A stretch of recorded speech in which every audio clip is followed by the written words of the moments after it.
Hey, what's going on, everybody? Thank you so much for joining me for today's episode as we are returning to the My Favorite LJN tournament. Guys, actually, a few days ago on the YouTube community page, so for those of you guys who may not be familiar with what that actually is, kind of like on your wall, on your Facebook wall, we're able to post photographs and leave messages, updates, things like that. YouTube kind of has like the same thing. You can leave messages, leave photographs, take polls, things like that. So, a few days ago, I asked the question, should I be posting these My Favorite LJN tournament videos on a daily basis?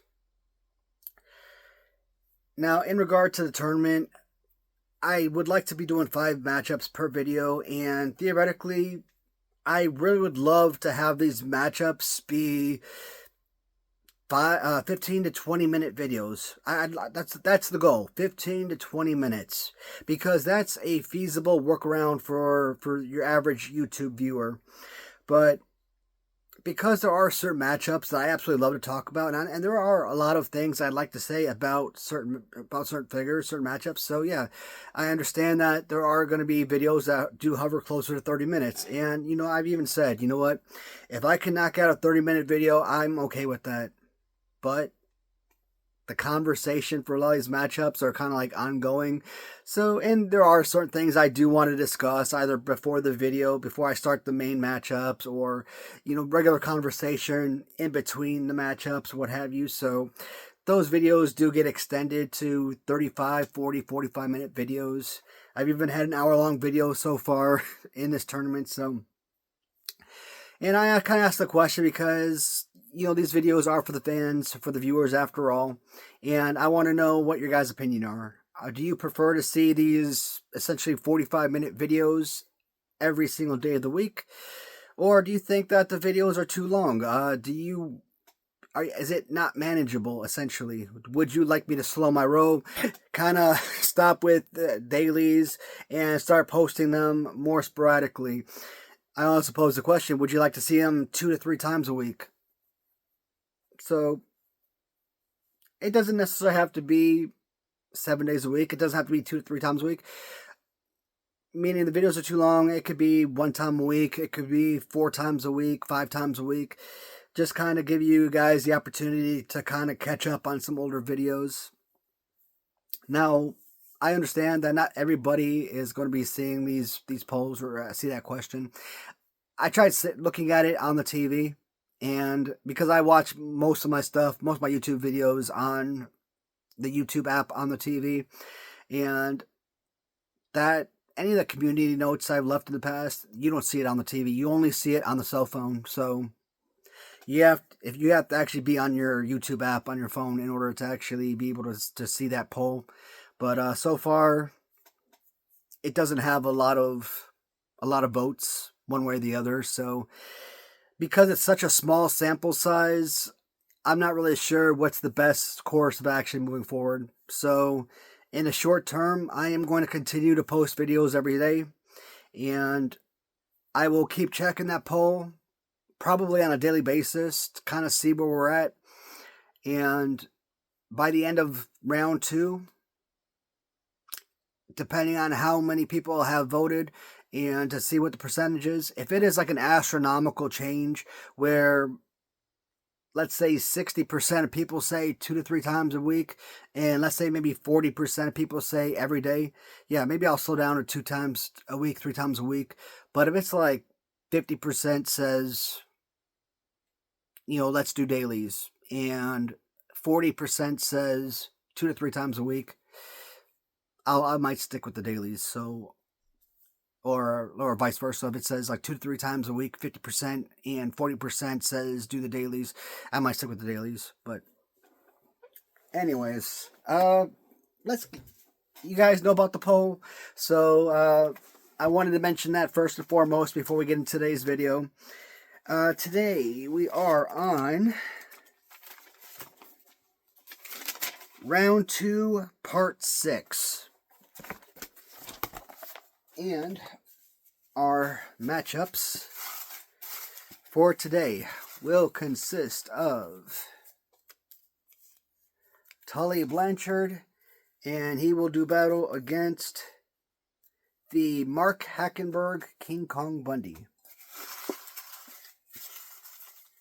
Next on the docket is going to feature Fancy Bret Hart, as he will do battle against New Japan's Hulk Hogan from Ram Treasures. Third matchup is going to be Barry Windham, and he squares off against Bam Bam. And last matchup of this video is going to feature Razor Ramon, as he does battle against the Stud Referee. So I kind of been saying it pretty much every single video here in round 2. I swear to God, I feel like every video in round 2 thus far, it feels like every video is a semifinals matchup. All of the matchups have just been absolutely killer. So I am loving round 2 thus far. And if it's this hard in round 2, oh my God, round 3, round 4 is going to be like mind-blowing.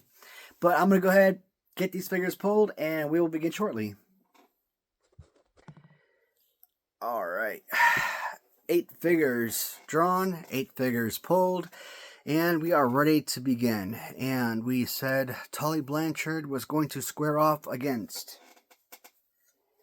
King Kong Bundy from Mark Hackenberg. And this is your first matchup. So we will start off with Bundy. And let's get rid of the cape. So, interesting thing about this figure, first and foremost. And as you go through all of the LJN figures, and then you start looking at the Galoob figures, right? And I think I mentioned it in, I don't know if it was in this round or maybe it was the previous round, but I said I kind of understood where Ram Treasures was coming from, why they decided to kind of do the Galoob 2-up. Now, one of the things that are unique about the Galoobs as well as LJNs is that they're stationary figures. They don't have movable parts. They're essentially statues. They have one direct pose, and that's it. That's what you're kind of stuck with. So it kind of made sense in that respect. It also makes sense in the fact that when you look at a lot of the Galoob poses, a lot of them are very reminiscent to what you got from LJN. And I think back from childhood, and I think Lex Luger Blue Trunks. And I think about Lex Luger with this particular pose. Yeah, I made use of that figure. I had it. He really only got use in Royal Rumbles because you kind of had to have him because of the limited amount of figures we had. And, he'd be good for like a double DDT, but that was essentially it. It was a horrid figure. One of my least figures of all time. And when you get King Kong Bundy from LJN, you're basically doing the same thing, right? It's like double DDT. You're kind of having a throat, kind of go overhand and kind of throw a punch. It's fake. You kind of want to look at the pose and actually see a real body slam, a real clothesline. When you're sitting there and you're kind of like doing you're doing a pretend make believe makeshift body slam, right? I hate that. That's why pose means everything to me. I don't care if I'm a kid. I don't care if I'm a full-grown adult. I don't care if I'm a 100-year-old man. I will still think the same way. Pose means everything when you're looking at action figures. And with King Kong Bundy, I was already familiar with the pose because of the Lex Luger, so I kind of had, already had that familiarity with the use of the figure. Now, obviously, using an 8-inch figure compared to a 4-inch figure, huge difference. And that difference in size, it is why I classify Ron Simmons' Galoob 4-inch figure as possibly the worst action figure ever made. But when you look at Ram Treasure's 2-up of Ron Simmons, I really don't mind the Galoob 2-up as a rubber figure. It's actually a pretty interesting piece. And yes, rubber makes a huge difference, and the fact that it's blown up to a larger scaled size, huge difference. King Kong Bundy. You go back to that Lex Luger glue pose, right? One of my most hated figures because he didn't have a legitimate pose. And I look at the LJN of King Kong Bundy, I'm like, I absolutely despise this pose. But King Kong Bundy is also one of the most fun bad guys ever. You could just have so many matches with King Kong Bundy, so you gotta use him. And you know what? Outside of Greg Valentine, when I started kind of using these figures to kind of get a feel for them and see how they function, so to speak, Greg Valentine was the only figure that I used more than King Kong Bundy.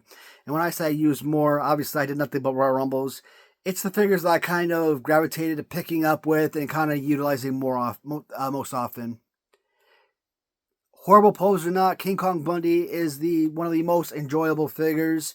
And I always say that the width of the figure, the girth, and the weight play an astronomical difference in serviceability of the figure.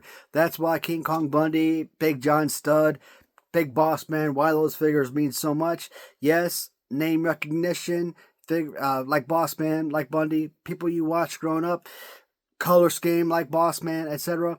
But play pose is spectacular for Studd, Boss Man. But that size, that weight to it, it's incredible. Now, what Mark did with this, he took a very simple King Kong Bundy, which is nothing more than a black singlet figure, and you know what? All you had to do was fill that in and make the upper body completely black. Now, it's not a King Kong Bundy wearing just a singlet. Now, it's King Kong Bundy wearing a shirt with trunks.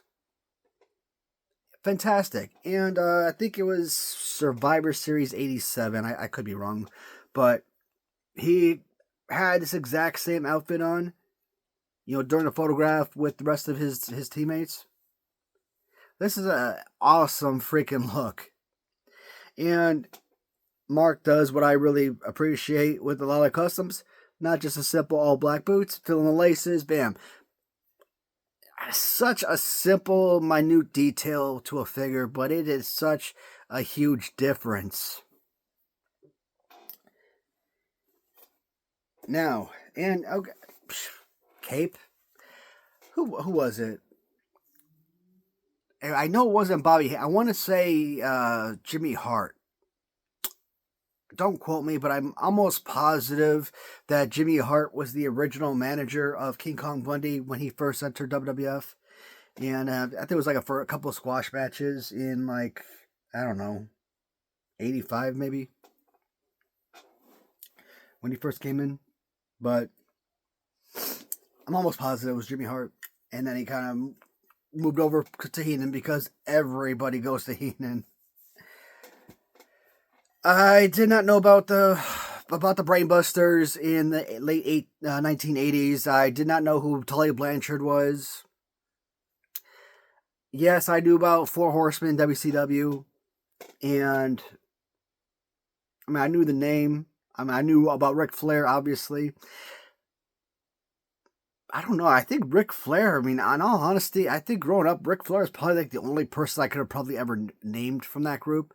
I didn't know that Brian Pillman was a member of that group. I didn't know Sid Vicious was a member, or that later Sting would be a member of that group, right? So, I probably didn't know who Arn Anderson was when I was a kid. So, when you say Arn Anderson and Ole Anderson and Tully Blanchard and all these guys, I'm like, yeah, I'd know who Brian Pillman is. I would know who Sid Vicious is and Sting, but they've obviously, all these guys became members of the Four Horsemen at different stages. It's not like you had four horsemen with 12 different guys or whatever. Who was another one? Who's the guy that killed himself? Chris Benoit was a member, I believe, as well. So, yeah, Four Horsemen. You had a bunch of different members. So Tully Blanchard, he's actually got a good figure coming from Hastel Toys. As long as they don't screw him up by slimming his body down and leave him with that nice thick waistline and whatnot, that figure, him and Arn Anderson from Hastel, are going to look super spectacular. And I'm excited to get those brainbusters in when the time comes. So, getting this figure in, if I recall correctly, I think I've talked about this in the past. Tully Blanchard was one of those figures that when Ram Treasures came out with them, I had honestly no interest in picking up the figure. I look at him, I'm like, okay, it's a Ric Flair Galoob 2-up. I already have Ric Flair Galoob. To me, this is just a generic face. I don't know who Tully Blanchard is, so the name doesn't mean anything to me. Well, I've always said a good figure is a good figure. I don't need to know who the character is to enjoy the figure, right? I've always loved the overall paint with the black, and then like I said, I always call them Arn Anderson boots because I always think about the Galoob figure, Series 1 with the red and white. But Tully Blanchard and Steve Williams, they basically got the same type boots as well, so it's more than just Arn Anderson. But I will always gravitate towards this kind of color scheme boots. Love it. Dustin Rhodes, natural Dustin Rhodes. I mean, he had kind of like the same thing as well, right? So, but Dustin Rhodes had more like a cowboy boot type of deal going on. But I think I eventually immediately picked them up because I think 80s Rev was doing like was doing one of those giveaway contests or something. So that kind of, forced my hand at the time, and I picked him up a lot sooner than I would have. I mean, of course, I was going to get him eventually, but like I didn't want to get him right then and there immediately. I wanted to wait on this one. So, and I think this may have been like one of the last giveaway contests, or because I don't remember anything after this. I think Rick Rude was like a giveaway contest. I think this was a giveaway contest, but I don't remember any others. There was probably like 2 or 3 of them in addition. But yeah, that's the only reason I picked this up as quickly as I did. For like over a year, I had no interest in this figure. I mean, it was a fine figure. It was never a figure I despised or hated on, but I did list it as one of my least favorite Ram Treasure figures. I mean, today, do I still say it's one of the worst Ram Treasures? Probably not. Is it still in like my top 5? I look at the Ram Treasures shelves. Do I still say it's a top 5 worst? If I did, it would only be because there's a lot of really awesome pieces that Ram Treasures have come out with. So it wouldn't be necessarily a knock on the figure as much as there's just a lot of really cool pieces. But Ric Flair Galoob was among the Galoob figures, was one of the most utilized figures. So I should really enjoy this piece a lot more than I did. And Tully Blanchard had the same issue that I talked about with Razor Ramon, where I didn't like the hair. I think it would have looked a whole lot better if they just put like little dots on the chest, right? And I saw a picture of Hulk Hogan with Freddie Blassie right behind him, right? And very early 1980s Hogan. And it kind of like shaved around the chest, so all you saw was like a very small patch of hair, like right here, right? And then a small patch of hair kind of going down. So the way that they kind of had the little shaved, the little outline, I'm like, you know what? Even though it was real life photograph, it still looked like somebody took a marker and kind of dotted his chest. So I look at that, I'm like, and then I kind of look at like the Matt Cardona Major Bendy's figures. I'm like, dude, that right there, that Major Bendy's figure was done so much better, and all they did was dot the chest. So this dirt markings that they put on Razor or Tully Blanchard, not a huge fan. This is actually a whole lot more difficult than you might imagine. King Kong Bundy is probably a top 13, top 14 favorite LJN figure for me. We're talking original, not even talking his customs. And I don't know. I don't know if I necessarily put Tully Blanchard among the bottom tier anymore, but because there's so many spectacular Ram Treasure figures, and I don't really know a whole lot about his particular character, playability wise, I would much rather go to the Tully Blanchard figure in a heartbeat for playability services. But like I said, I always use the King Kong Bundy, and it was so much fun. I'm gonna stick with King Kong Bundy, man.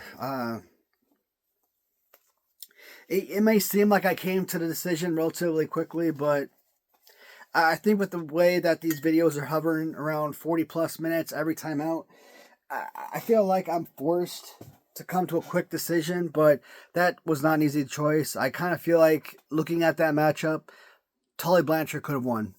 It really is a much better figure than I give it credit for, and one I actually do really enjoy a lot more. But Tully Blanchard is out after 2 rounds. Next figure battle is going to feature Fancy Brett. Let me get his sunglasses back on. Fancy Brett versus Hulk Hogan, New Japan Pro Wrestling. So we will start with the Hogan figure. And here is another one of those figures.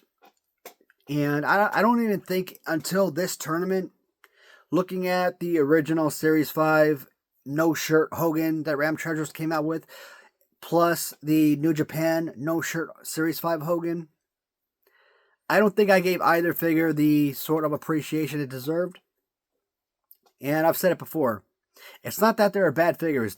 Series 5 is a fine figure.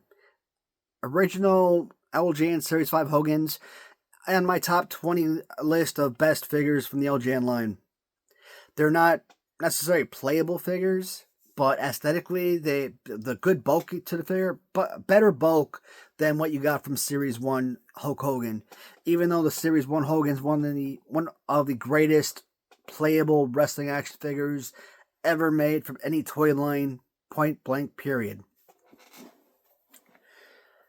But because I got 10 million freaking Series 5 customs, and you look at from Ram Treasures, yeah, they can paint you a white shirt or a red shirt Hulk Hogan that comes from the original LJN line.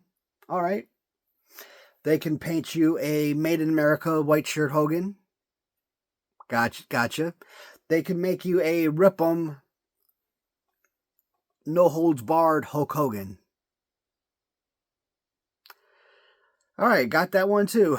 All right, fantastic. Let's be done with the Hulk Hogans. Then they come out with the no shirt Hulk Hogan. I'm like, well, shoot. Wasn't necessary. That t-shirt gives you the extra graphics. The extra graphics makes it a better, makes it more appealing and makes it a better quality figure. And then they followed up with yet another no shirt Hogan.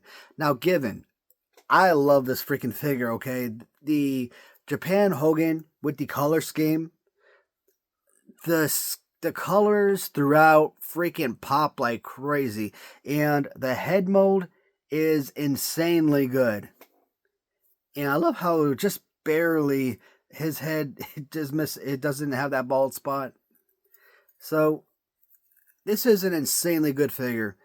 And because I had so many Series 5 customs already and getting more, I kind of seeing these the two Hogans, I'm like, you know what, if Ram Treasure's coming out more figures, I want to see them come out with someone we don't already have. We already have plenty of Hogans, we don't need more. So that was kind of my frustration. And if we were talking like $25, $30 figures, would there be a complaint? If they were like $50 figures, I probably wouldn't have complained. But when you're talking triple digits on the price tag, that's why it's just cost. It's not cost effective to keep buying the same thing over and over again. So, am I glad to have them? Absolutely. Would I recommend it to anyone else? Of course. Would I go back and buy them again? Absolutely. Of course I would. I mean, they're, like I said, they're fantastic pieces. I'm a Hogan fan. Love the figures. They're great, awesome works of art, but it's just, I just kind of feel like they're overdone. So, if any of that makes that kind of sense. But New Japan Pro Wrestling Hogan, and I've always said, man, if you go back and actually watch, like, if you got like Facebook, like for me, when I get on Facebook, I look at like memes or like the funny stories or stuff that pops up. But because I like a lot of videos that are like wrestling related, and a lot of people that I meet on my YouTube channel or I meet on eBay or something, right? They follow me, I follow them back, whatever. They have like a lot of wrestling content, so I get a lot of wrestling related videos, and I'll sit down and watch the videos. So it's not always YouTube. It may be Facebook videos that I'm watching, and you'll see all these different takedowns and arm bars and just different techniques and skills that Hulk Hogan possesses that you just don't see in WWF. And I'm like, that's awesome. I've said the same thing about Andre. You look at his matches in Japan, that man is flying all over the place. To see a 7-foot, 500-pounder go sailing over the ropes the way he does, I'm like, insane. And then you look at the man in like the late 80s in WWF who could barely freaking walk. I'm like, my mind is blown because that's not the Andre that I remember, right? So, good figure, great figure. I mean, am I surprised that I've seen him in round 2? Not necessarily. But with so many Hogans, maybe. And the freaking sunglasses keep falling off. So, I talked about these sunglasses. I bought these separately. Eric recommended a seller that sold these, and I completely regret buying these sunglasses. They're not worth it. The seller on eBay, he had like these sunglasses, and I think he had like something else for like $13, $15, and I don't remember what the other item was, but I wasn't interested, so I offered him more money. Well, not more money, but like more than half for just the sunglasses. So if it was like 13 for two, I offered like $9 for like just the sunglasses, and the seller accepted. And I was expecting something really cool and awesome, and it's a little band with cheap plastic. I'm like, no. And I'm like, it's not needed for this. But that's the head mold that Eric had told me about, and I still say I like the original head sculpt from the original LJNs. Yeah, it's more cartoony, where this is supposed to be more like an actual realistic Bret Hart. But I've said it the first time we looked at this figure. It looks like a 50 or 60-year-old Bret Hart. It doesn't look like the young Bret Hart that I remember from the 90s. Okay, so when I look at him, like I said, it just doesn't look like Bret Hart to me. And if you were gonna have an older, much older Bret Hart, I mean, if they give it gray hair, that would have helped make it all more authentic. So I got both Heart Foundation, Jim and Brett, and the idea behind the figure was to get a Series 8 Hasbro color scheme, and in that regard, it was done very well. This is exactly what I wanted. He kind of mentioned the black, I believe it was black elbow pads, and there is one variant of Hasbro where Brett does have, the Series 8 figure does have a black, and that was supposed to be the original mail away design for Bret Hart.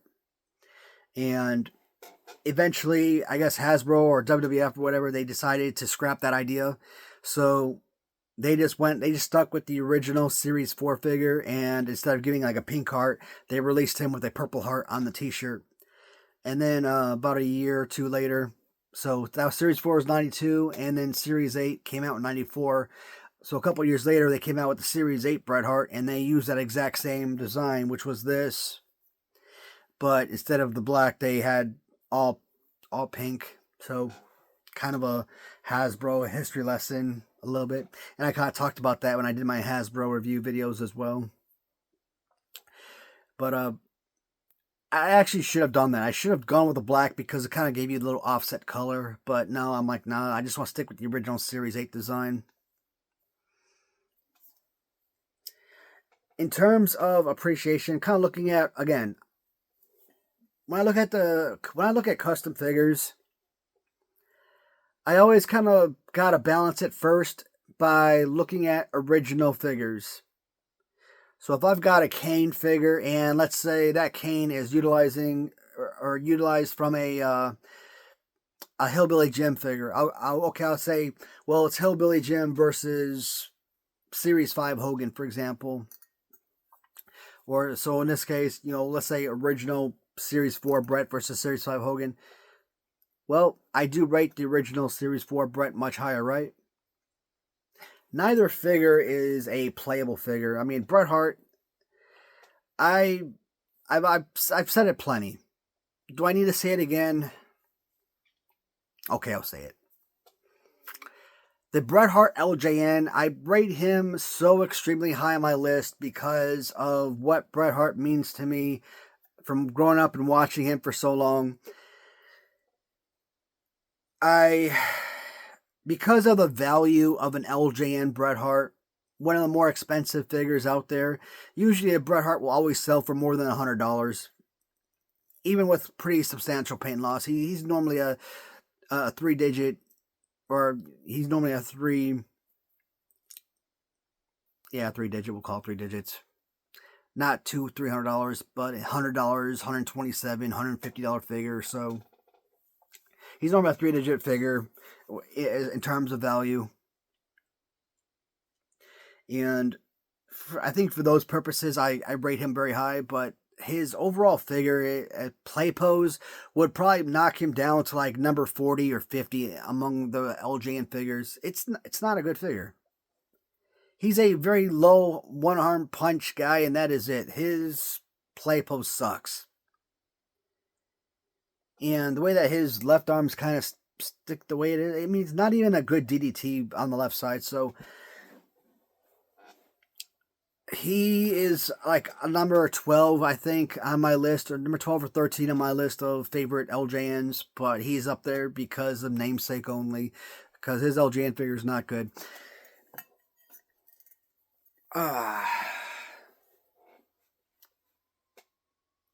This is a difficult one. Now, if this was complete, and I've been talking about this, if Eric never finished this figure, he had about 2 years to complete it, and when I'm like, look, man, just send me what you got. It's been 2 years, complete or not, just send me the box of whatever figures you got available right now. And when he sent it, he's like, look, there's still a lot of work that needs to be done on this. It's not complete, so it's not the best conditioned figure. When you look at a lot of the other Wrestling Rider figures I have, you could see the difference between some of the quality of the figures.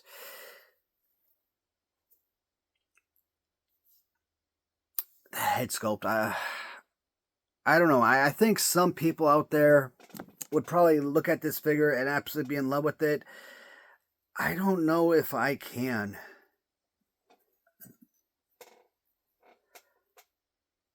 I'm going to surprise people, but I'm going to go with Hulk Hogan.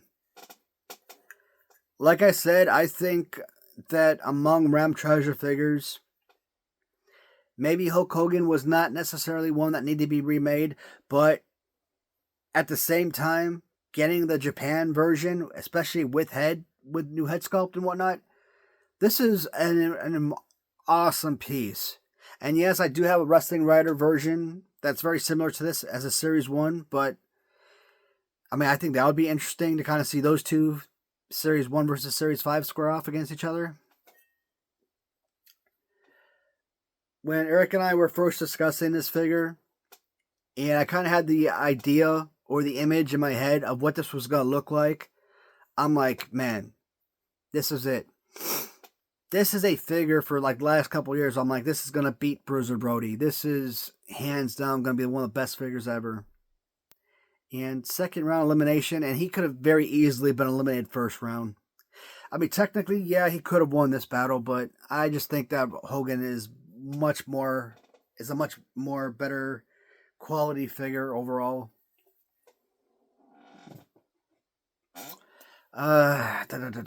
Next matchup is going to feature Bam Bam Bigelow versus Barry Windham. And we'll start with Bam Bam. I used to freaking love Bam Bam when I was young. I mean, like I said, I don't necessarily remember when he first entered WWF. At least when I can remember him first entering WWF. WWF. But I think I put a third W in there. my oldest recollection of Bam Bam Bigelow does not come from his actual in-ring appearance or anything like that, or any vignettes or anything like that. In all honesty, the video game. I don't remember which video game it was.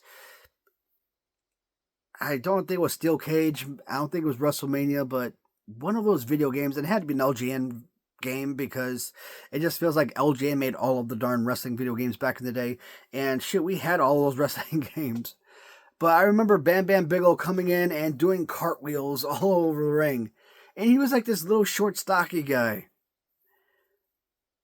So, and then you kind of see him like live, or you kind of see him like on screen, on TV, whatnot. And, he's not like this little small guy or whatnot. And I think he was still doing cartwheels in real life. Again, I don't have the best memory, so I can't say for sure, but I mean, my best memory nowadays of Bam Bam Bigelow is like, I've said it before, 1995 with Major Payne. Major Payne punches him in the throat. You said you were going to kick me in the face.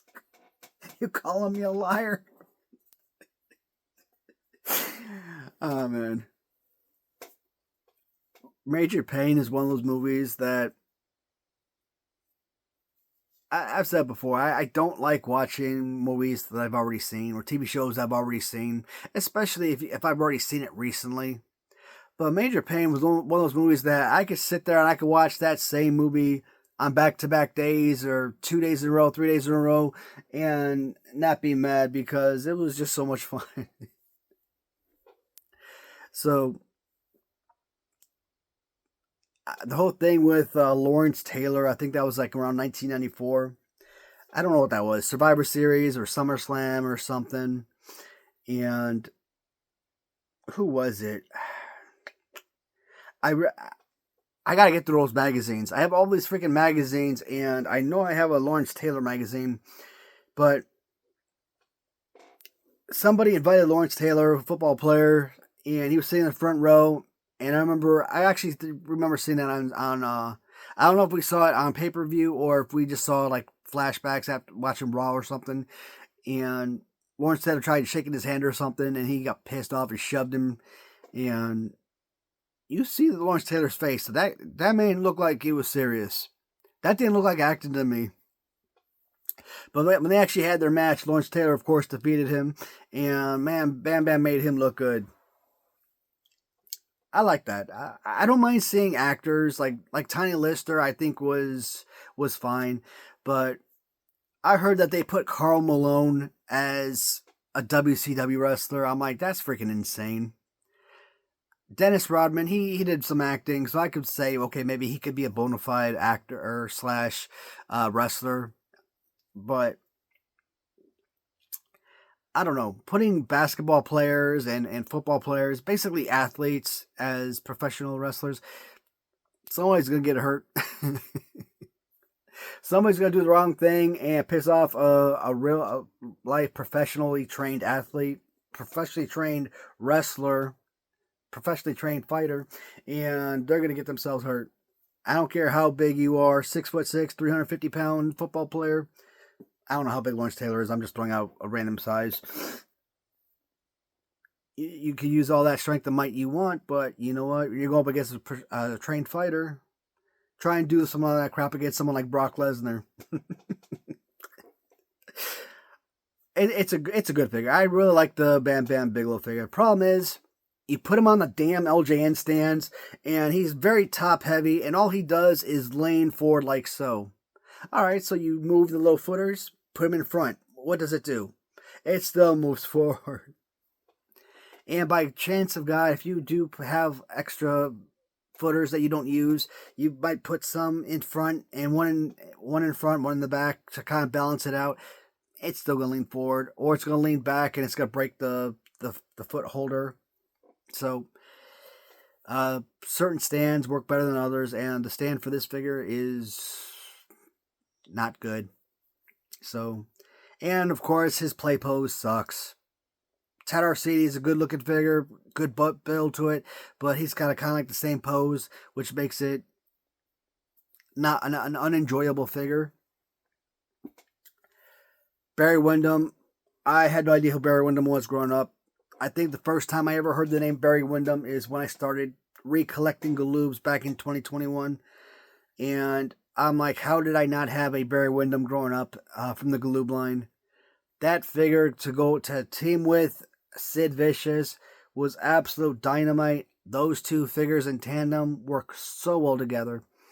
And funny enough, one of my viewers recommended a tag team tournament, and either beginning of this year or last year, when I was doing the tag team tournament, and I put both Sid Vicious and Barry Windham together. I put the black Windham and black Sid Vicious LJNs together. And because it was a tag team tournament, I was putting all of the lines together. I also had black Sid Vicious and black Barry Windham from Galoob. I also had pink Sid Vicious and blue Barry Windham together from the Galoob line as tag team partners. So that tag team tournament was it was LJN, it was Hasbro, it was Remco, and who else was in that? Galoob, Hasbro, Remco, and LJN. So it had the four important toy lines, I would say, as that had tag teams. And oddly enough, none of them won. And you would have think at least one of those tag teams would have survived. This is such a fantastic figure, and getting these guys blown up into 8-inch rubber, get it upscaled to get it more appreciation, especially when you're able to actually look at the detail of like the muscle tones and everything. Fantastic. There are figures that Ram Treasures has that if I had even more money, if I had so much more money coming in, I would love to buy duplicates of these figures, because I want Barry Windham in his UK blue. I also want to get another Sid Vicious in his pink singlet. And you know what? I got Lex Luger in green. I want to go back and get Lex Luger in his regular blue Series 1. I want to go back and get Brian Pillman in his regular Series 1 Bengal shorts. I got them in their Series 2 because, well, I value the color scheme more. And if I'm only going to have one figure, that's the one I got. But Arn Anderson, I mentioned his Series 1. So I got to go back and redo that, right? But I'm not buying duplicates of figures I already have. I'd have to have like a huge, substantial amount of money coming in every month in order to do that. But this is such a fantastic piece. I don't like losing Bam Bam Bigelow so early in the tournament. I know he's not going to win, but I would like to see him go 3-4 rounds. Problem is, against Barry Windham, not really a chance. Barry Windham is one of the most elite figures in this tournament, and to me, this was an absolute no-brainer. Last matchup is going to feature Big John Studd referee as he squares off against Razor Ramon. Now, I do have a couple of Big John Studd referees, and if I knew that I was going to paint a Big John Stud referee, and if I knew I was going to send to Rob to actually fix for me to do it the right way, I probably would have never bought this figure. So this is rubber all around. Yeah, but you do see like the hands, right? And it does look like they may have cut the fingers out, remolded it and whatnot. So you do see like the way that you kind of like flatten out clay, right?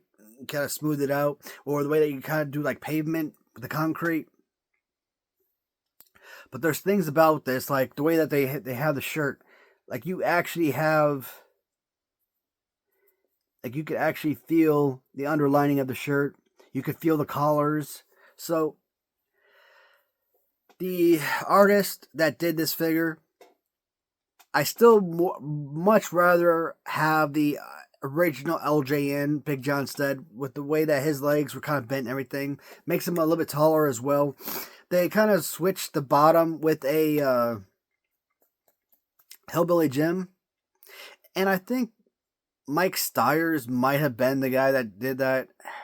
If I could be wrong. But I think on one of his YouTube videos, I think I saw him kind of do this same figure. I don't remember if this is where I got it from.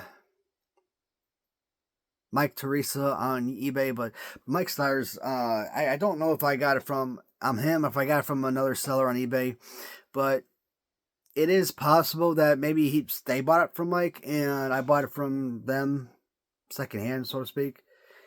But ever since I saw that figure, I've been wanting it. And there's a lot of Mike Stiers figures I've seen that I wanted, like the Junkyard Dog Jim Neidhart figure was one of those more important pieces that I was killing myself to get.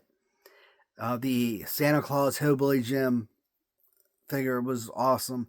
This was one of those pieces, and that's why I wanted to kind of paint my own Hillbilly Big John Stud. I kind of thought doing a referee was relatively easy. Straight jet black pants, white shirt, throw some black lines on it, but who who knew I'd screw up the black lines so much? But yeah, this is done really well, and he's kind of counting out and everything, so I like that a lot. This looks really sharp. Razor Ramon. Yes, his arms are up, and that helps this figure a lot. But at the same time, when I look at this figure, a lot of time he kind of reminds me of original LJN Tito Santana. Now, Tito Santana's arms are much lower, hands are open, but it's not a playable figure. So this is something that you would never use. As a fan, you would never use this figure. And if you did, you would basically use him maybe in a Rumble where he would be in there for like 5 minutes and you would throw him out, because you would never, he wouldn't be someone that you would pick up and want to utilize very often. Or he'd be like someone you'd have in the corner and maybe pick up every couple minutes, bat around for just kind of say that, hey, he's being used, and then put him back down, go with somebody else. So even if you did keep him in your Rumble like 10 minutes, 20, an hour, or whatever, it's just not a fun figure. It's not a go-to piece, right? I've always said that he did have one of the best head sculpts with the hair, but the face, yeah, it's Razor. It is Scott Hall. Kind of a generic, cartoony look, but a lot of LJN is very cartoony, right? So love it or hate it. I mean, I guess that's for the fans to decide.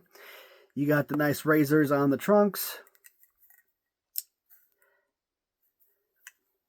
It was messed up. I think in 2022, I don't think it was last year. I think in 22, because I think it was the year I came home permanently when Scott Hall had passed away. I mean, that's gut-wrenching, because I mean, here's one of those guys that you grew up watching and you watched a lot of, and became good friends with Sean Waltman, obviously. And I think if it wasn't for Razor Ramon, who knows what would happen with 1-2-3 Kid? Would he have become a superstar the way that he did? Razor Ramon apparently was the one that said, hey, would it be funny if this guy beat me, essentially? And sure enough, Did a little backflip, pinned him, bam, 1, 2, 3 Kid. No longer the Kid or Lightning Kid, etc. Now he's 1, 2, 3 Kid because, and went on to be multiple time tag team champion. What was that? Was he part of NWO? Yeah, I think he was. He went to, yeah, he was 6. WCW. I don't watch, or I've never watched WCW like that. So when he was in WCW, I didn't really know much about 1, 2, 3 Kid or 6, whatever. So what was he? What was WWF? Generation X. Once they started the whole, I'm like, what the hell? I remember when they started doing that crap in school. And I think I was probably still in elementary school when they were doing that crap. I'm like, oh my God, what a bunch of freaking losers. I'm like, people are walking around doing that crap, or like, I retard, man. Do you not realize how stupid you look? Oh God, enough of that. Back to the figures. Same thing I kind of said with Talia Blanchard. I don't like the way that the hair is done on the chest. I would have preferred just putting dots on the chest, but it is what it is, man. We're past 51 minutes already, so to me, Big John Studd is an absolute no-brainer. I think that there are a lot of figures that could potentially beat this variant, potentially, of Big John Studd, but at the same time, I think probably better than 90% of figures are going to fall to this respective stud figure. So having any figure at this point go up against Big John Studd or this variant of Big John Studd is pretty much a guarantee of a loss. So Big John Studd referee does move on to round 3. And at 52 plus minutes, we have another almost hour-long episode. So I am going to cash it in for today's episode. As always, guys, thank you so much for watching. And until next time, goodbye, everybody.